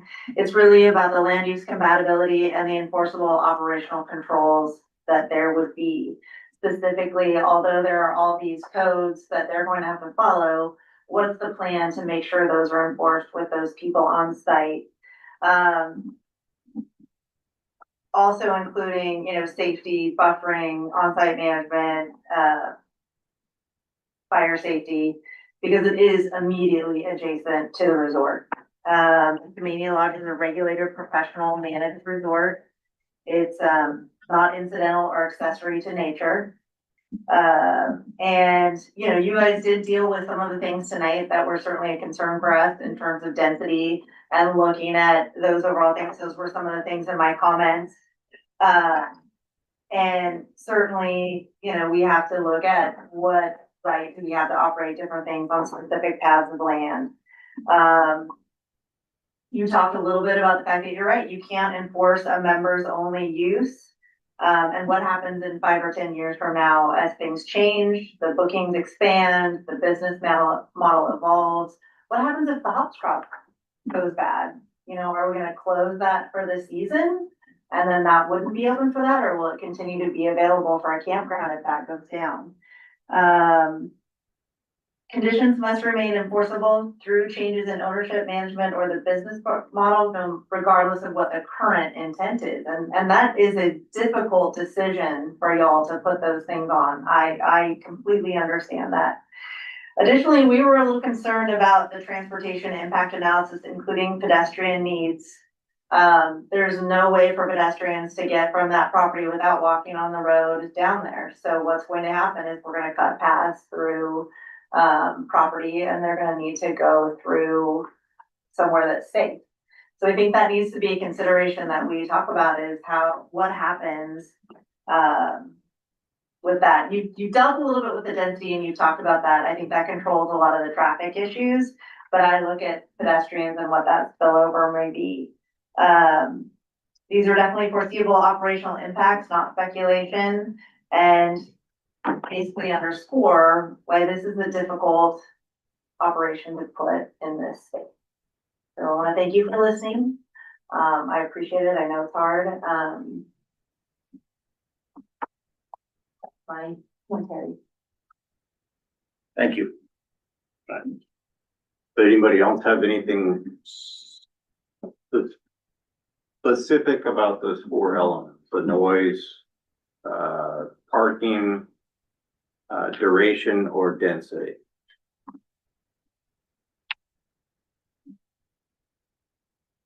I have my own comment, thank you. Does it involve those 3 elements of the Involves everything discussion? we discussed tonight. Okay, all right. Well, I'll close the. Well, I have a comment. about, I want to make comments on what has been discussed tonight. The general meeting for the Yeah. night? Whatever, you asked for comments and Kara spoke. I thought you were going to continue. About those four things. We're trying to figure out what we're gonna discuss for the next meeting to bring back. I want to talk about what you have talked about tonight, and I made my notes here. And one of the things you discussed was the comp plan, on which I did work on, in 2013. We were there together. And it was a bloodbath, but one of the things that we did, come up with was that we wanted the city of Stevenson to remain rural, to have rural character. Now that has changed into small town flavor, but that rural character still applies. And, in the notes that we received tonight, which were not in the meeting packet, and that, one of the things it says here, let me get my eyeglasses down, the suburban residential districts is intended to provide minimum development standards for a variety of uses and provide a transition area where service levels are less than urban and where low density residential uses coexist with otherwise characteristics of more rural areas. So the word rural applies here. And I understand a hops co-op is kind of rural. It's an ag function, but there are a lot of questions to it too. On the broader scale, your job is to figure out if this fits compatibly with SR1. What if two other people want to come and do a campground? Are you going to put a limit on campgrounds? Are you going to change the SR1 to a commercial district if somebody else wants to do a business? This is a business. I'm assuming rental fees will be charged for all the people who come there. So this SR1, not CR. And that. So do you want to expand the commercial district into an area that is residential? That's the bigger question for you all, I believe. And how many properties? Do we have a map that shows how many more properties up there in SR1 could be affected if somebody else wants to put in a business? So let's get all the facts out there. And the biggest question is who's going to enforce the code? We don't have a lot of enforcement in the community from the city, from the sheriff, from anybody. And that the generator issue, I totally agree, no generators. I've never heard a generator that didn't make noise. And I'm not sure anybody would run a generator at their house at $5 a gallon for gas. Let's see.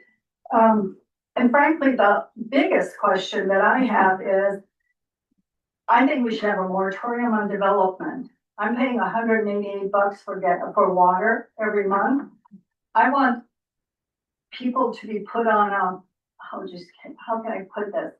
I don't want development to just happen because this will have a septic field. So you're gonna have to give a waiver from connection to sewer, even if that sewer isn't close by. And that I would like to see the city develop some kind of a plan that everybody eventually will have to join the sewer game so that we can all suffer together. And pain is relative, I know, but every time I make out that check, I feel the pain. But so that's the bigger question. This is the development. So what if somebody else comes next week or next month or next year to do something else? Are we going to give another waiver for sewer connections? So that's just something that I'm thinking about in a wider sense.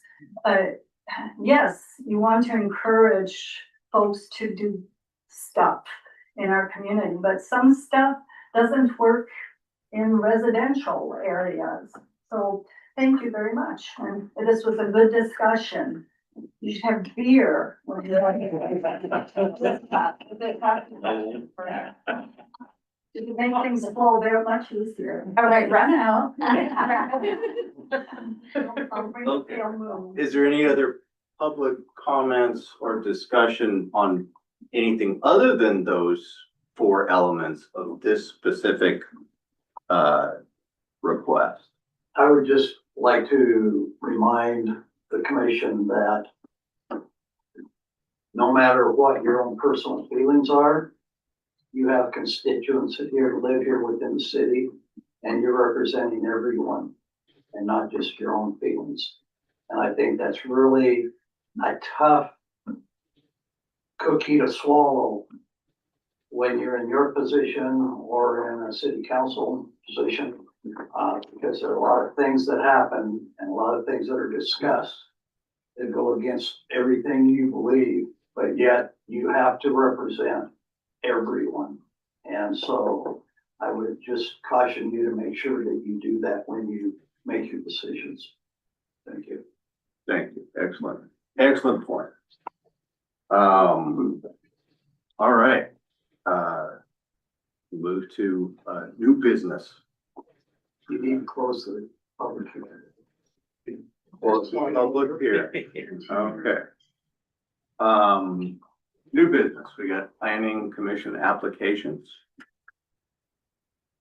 So as a general, you're interviewing to have somebody, step on the count or the commission with you, just like, you know, you could have this dialogue. You didn't identify an executive session. So you interview the applicants in the public hearing, make your decisions, have your discussion amongst yourselves, and then you can make a motion on who you want to take over the new seat. Or recommend to the council. Right. Well, yeah, well, you recommend it to the council and council approves your recommendations. Unless Mr. Cox doesn't. He's the only one with a vote back there. Well, you are too. But you'd have to abstain probably. So I think, is it just Grata? We received 2 Yeah, today. you received 3, one retracted. Retracted, Okay. so 2, 2, and 1 is here. Okay, who's the non-present person? Brian. Brian, Rockford. Oh. Okay, just so everybody knows that, did you get information on this particular candidate? Both. Okay, good. Then, certainly can open it up to have a discussion, have Ms. Grotto give you a sort of a spiel or pitch on why she would be the best candidate. I heard you guys are serving beer at the next meeting.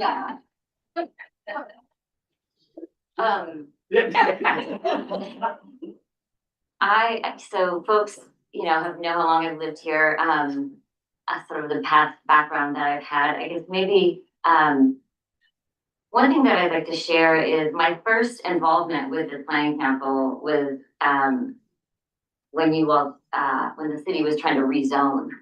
And it was during COVID, and we didn't understand in the neighborhood what that meant, and called Ben and said, what does that mean? So we gathered as a small neighborhood, and Jeff came out and spent quite a bit of time with us trying to understand our concerns, make explanations. And what I thought was a real openness for public process and public engagement. And we actually put forward some recommendations to the council, which were greatly improved upon and adopted. I am somebody who, that's kind of my bent and interest, is to kind of, to your point, making sure that the public is in general, the voices are heard, and balanced with the very complicated information that's out there to grapple with.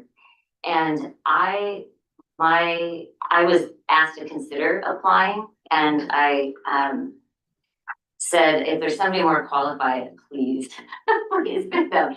I do not bring all of the land use expertise, to be totally transparent. I think it's about having whatever this next seat is best in terms of balancing the needs of this council.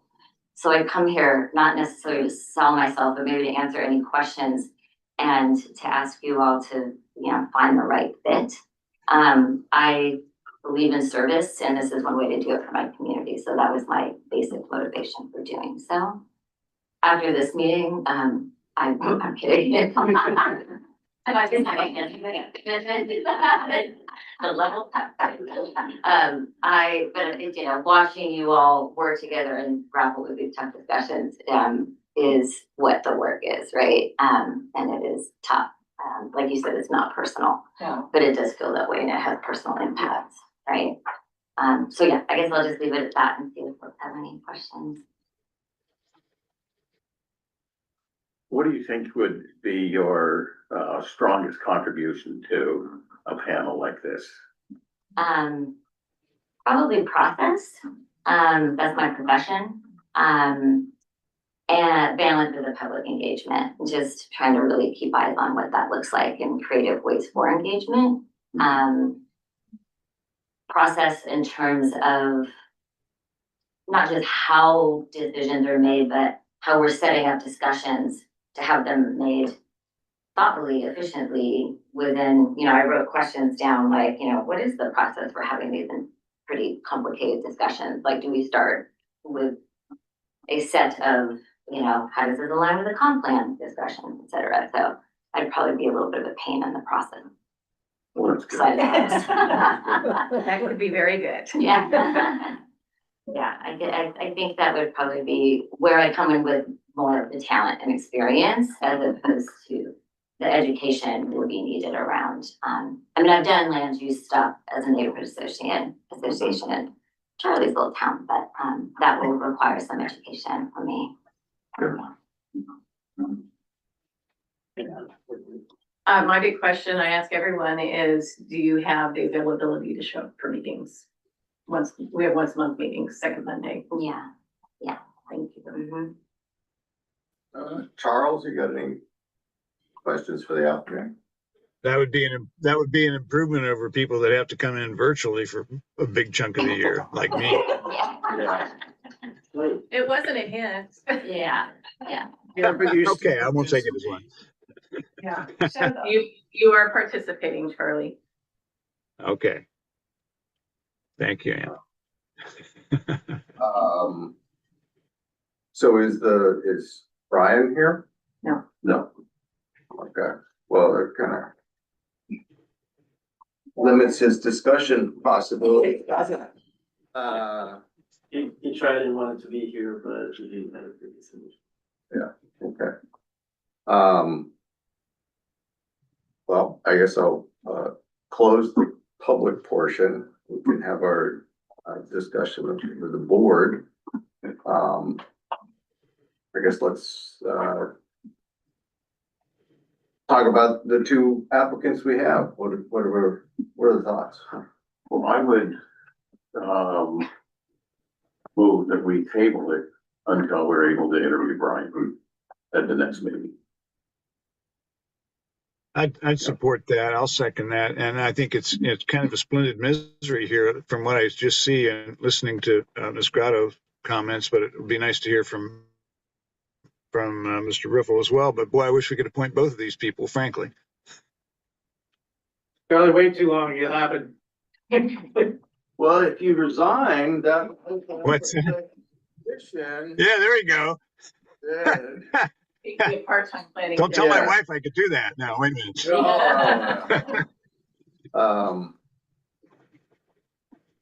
you have a motion in a second, Chair? On paper. Who seconded? Mr. Hales did. Okay. I did.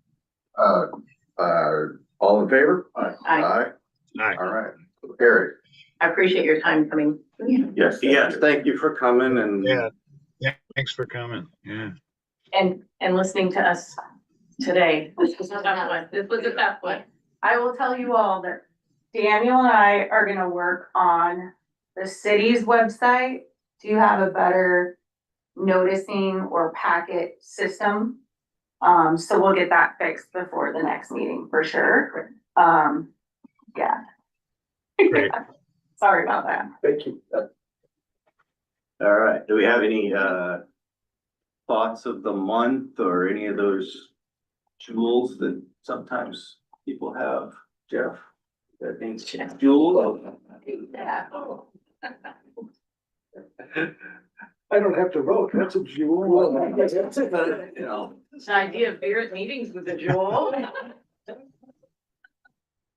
don't know that we can.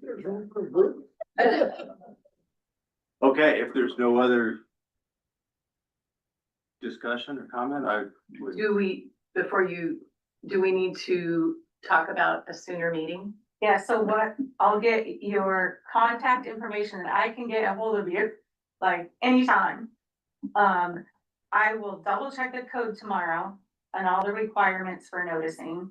But like we said, I think it's pretty short. It's short. And then, once I figure that out, I can throw out some dates to see if we can have a quorum Okay. and So- get this done. This would be specifically for. Yes, only Not for the on- campground. Okay, not for applicants for the position. That's No, gonna this be is at the next interim. month's regular meeting, correct?